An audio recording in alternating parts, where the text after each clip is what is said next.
Good morning, friends and enemies. We are tapping into the Week 16 waiver wire. A lot of injuries to cover, so I actually think this is a bit of a fruitful week for y'all that are still left and scrapping and fighting and throwing hands in the semifinals of your fantasy football league. As always, our rankings for waiver wire is up on bdge.co. If you are a Big Dog member, you can get our fab suggestions as well as just our pure positional and flex rankings for all of the players available. But for now, we will go down the trending up, trending down tab, tell you who I like, who I'd spend fab on, and who I think it is okay to drop at this point. First up, we got Mr. Brenton Strange, top of the list. Jacksonville tight end. Obviously, Evan Ingram is going to be out for the remainder of the season. Brenton Strange caught 11 passes. He always felt, I wish I was a little bit more adamant about picking him up, but he's really filled in nicely anytime Evan Ingram's been out. He is an athletic second-year player. He shows upside. Between Mac Jones targeting the tight end, between Jacksonville having a system that targets the tight end a lot, Brenton Strange is a really nice PPR play. Against Las Vegas, 12 targets on Sunday, 11 catches. Not going to be like a huge explosion guy, but might get some red zone targets down the stretch, could score a touchdown. But I feel like he's got a nice floor with Gabe Davis out, with Christian Kirk out, with Evan Ingram out, of, somewhere in the 6 to 9 target range, and that's phenomenal for a tight end at this point. But let's get to the juicy stuff. Let's get to the running backs right now, and we'll just filter to that tab right quick. Jerome Ford tops the list here, no doubt about it. We got Nick Chubb, who broke his foot. He will be out for the remainder of the season. Jerome Ford will likely operate as a bell cow going forward. They used him in that role for the most part last year, at least at like a minimum 12-touch floor, which is phenomenal against the Cincinnati Bengals defense, which can be had by any measure, by any running back, okay? Jerome Ford has a 3-down skill set. He is 215 pounds, so he could play all 3 downs if need be. Last week, he filled in 9 touches, over 100 yards from scrimmage, broke away a 60-plus yard touchdown run, which is something that we saw multiple times from him last year. He is the prize pickup for sure, operating as a Cleveland bell cow down the stretch. At this point, I would be surprised if anyone has fab left, but he would be someone that you would spend all of the remaining fab on. You drop the Christmas stash that you've been holding for this gift for your team. Ty Johnson, I'm not overly interested in. They just go back and forth between him and Ray Davis, and the Bills need to beat the shit out of whoever they're playing. End of the day, you're not putting Ty Johnson in your lineup, so I don't care about him. Same thing with Justice Hill. Every time he has a spike game, everybody wants to pick him up. Same shit over and over again. Now, the Detroit backfield, a little bit tricky because David Montgomery is now out for the season with the knee injury. It just really means Jahmyr Gibbs is a high-end RB1, probably a league winner down the stretch. Like, you can get cute and pick up Vaki, you could pick up Craig Reynolds. I kind of like Craig Reynolds, to be honest with you. But the problem is you're, without a doubt, not starting them this week. If you guess wrong, then you got the wrong guy. Here's the way I would play it. I'd be okay stashing either of them, but you're probably going to end up dropping them next week. So I'm not going anywhere in deep on those guys, and it just likely means Jahmyr Gibbs getting about 1,000 touches and 1,000 fantasy points for you. Now, Kendre Miller is a really interesting pickup this week, of course, because Alvin Kamara is dealing with a groin injury, likely going to sideline him for this week if I had to guess. He's not ruled out yet. He's definitely not a certainty to be out, but if I had to lean one way or the other, I'd probably lean in favor of Alvin Kamara sitting, which means Kendre Miller probably has the backfield to himself. There's been no signs that they want to use Jamal Williams whatsoever. There's no other running backs really getting involved here, so it will be the Kendre Miller show. What that means, I don't really know, because they use Kamara on a lot of routes. Kendre Miller's not a very strong pass catcher by any means, so I don't know what his PPR upside is, but I think he has a really solid touch floor. In Green Bay on Monday night, they are like 13 or 14 point underdogs already at this point. Kendre Miller's a good running back, like a good runner of the ball. They might get some random dude, and I don't even know who their other running backs are, like Jordan Mims or something like that. They might get someone else involved in the passing down situation. So when you're 14-point underdogs, I think that the weather is supposed to be like 20 degrees as well, like really cold temperatures there. It feels like a Josh Jacobs 30-carry game, run it down their throats, get up big, not give the other running backs any chance to really do anything. So Miller, I really like as a pickup, obviously, because they get Las Vegas in Week 17, so that's a great matchup if Kamara is out for an extended period. But I'm not overly excited to play Miller against Green Bay this week, which is why I would rank Jerome Ford over Kendre Miller for sure in any type of league, because PPR, he's probably getting better matchup, better upside. Jerome Ford might split some carries with Pierre Strong or something, but it's Jerome Ford's backfield for the time being. Kenneth Gainwell, absolutely not. Tajay Spears, interesting. Finally had like his big game of the season.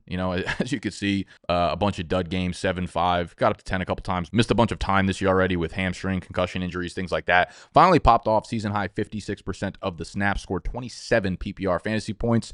They get great matchups, Indy, Jacksonville.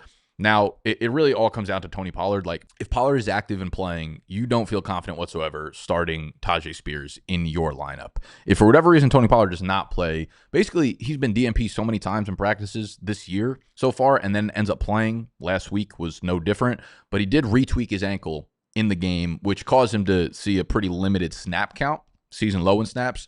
We'll see if it's swelled up. We'll have to wait on practice reports. Like, Tajay Spears obviously needs to be owned. He's up at the 45% roster mark, so in any serious leagues, I don't expect him to be available on the waiver wire.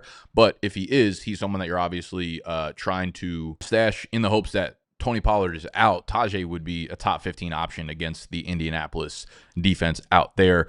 Amir Abdullah, again, a little bit of run. Now, Sincere McCormick is likely out with a high ankle sprain. That means Alexander Mattison is back to being, the high floor, low ceiling RB3 based off volume type beat. They do get Jacksonville. We'll see if Ritter is under center still. If Aiden O'Connell's under center, I think I feel a little bit more confident with Alexander Mattison, Jacksonville, and then New Orleans. So you have two really, really good matchups. There were points throughout the season. Alexander Mattison was a very usable RB2. Like, he had this stretch in the middle here, 10 points, 17 points, 15 points, 9 points. So, like, you could absolutely do worse if Sincere's out, if Zamir White, who's on the IR. Like, Alexander Mattison, I think, is super playable for your playoffs. Clyde got released from KC. What are people hoping for here? Akers is just a handcuff to Aaron Jones, Pierre Strong. I get it if you're in a super deep league, but I'm out on that. Wide receivers. We've got Romeo Doubs up at 52%. He is obviously a must-add if he is available. Malik Washington, a little bit interesting. They released OBJ. Jalen Waddle's dealing with a knee injury that's going to sideline him for at least a week. So they play San Fran, and they're going to have somebody outside of Tyreek Hill. Malik Washington actually stepped in last week. He's a rookie. 6 targets, led the team in receiving yards with 52, but still. He's going to be more involved. He's probably going to run the most routes out of any non-Tyreek Hill wide receiver. I'd imagine they probably get Braxton Berrios involved in the slot a little bit. Overall, though, the problem is Jonnu Smith, Devon Achane are getting so many targets that I don't see a secondary piece like the 4th or 5th target in this offense really mattering, especially when we have down games from Tua, which not always the case. Like, he threw for 288 or more passing yards and multiple touchdown passes in the previous 4 games prior to this weekend's game. So more often than not, he's playing well. And I think Link Washington could be like a wide receiver 4 stash and kind of see what happens here, but don't necessarily love the matchup. And they're at Cleveland, could be bad weather next week, which is horrible for Tua, obviously. So I'm not over my skis about Malik Washington. I do like Jalen Coker a lot more.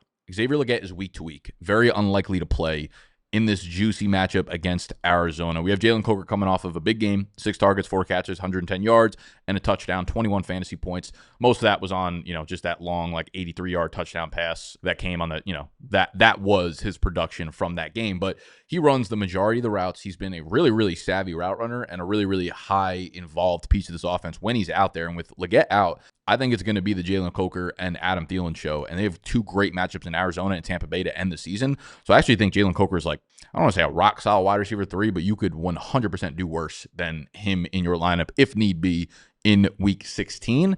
I will get way more into the depth of these conversations in the running back rankings video tomorrow and the wide receiver rankings video on Thursday. So if you are new here, make sure you're subscribed if you want to hear them thoughts on the Coke God.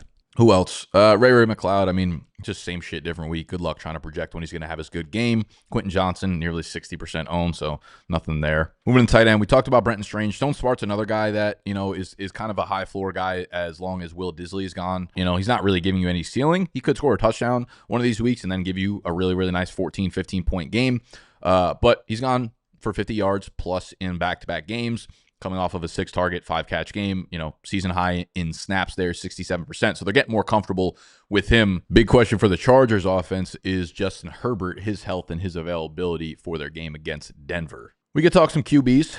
Some of y'all playing 1 quarterback league. Some of y'all need to stream. Some of you guys got injuries. Patrick Mahomes is dealing with the ankle sprain. Now, conflicting reports a little bit. Not that serious, kind of serious. They play on Saturday and then they play on Wednesday. So, in terms of resting him, looks like they're going to rest him. If you look at the Vegas lines, I don't want to predict because he's a tough dude and he plays through these things pretty fucking often, and they want to win. They more than not likely, that's not English. They more so, whatever. They're going to get the number 1 seed with a very high likelihood, and probably going to rest Mahomes because of that. If you look at Vegas lines, they are pretty much projecting, because Houston's a favorite in that game, for Mahomes to be sitting there. So Carson Wentz would step in. Would I be starting him in Superflex League? I mean, you got to be desperate. You have to have, Mahomes and maybe Jameis Winston if he gets benched, and all, and like whatever the fucking case may be. You had to have had a bunch of banged up players to need to get this guy into your lineup. I think Wentz can throw you up 15 points. Possibly. I wouldn't expect much more from that. I'd imagine they go very, very run heavy and try to take it out of his hands as much as possible. But he'll play a decent floor game. I think they have enough weapons in there to suffice for Mr. Wentz there. Aaron Rodgers is a great stream coming off back-to-back 300-yard passing games. Him and Adams are finally starting to click. Him and Wilson look good. He's playing a little bit more free. All he needs to do was get literally knocked out of the playoffs for him to now start to open it up.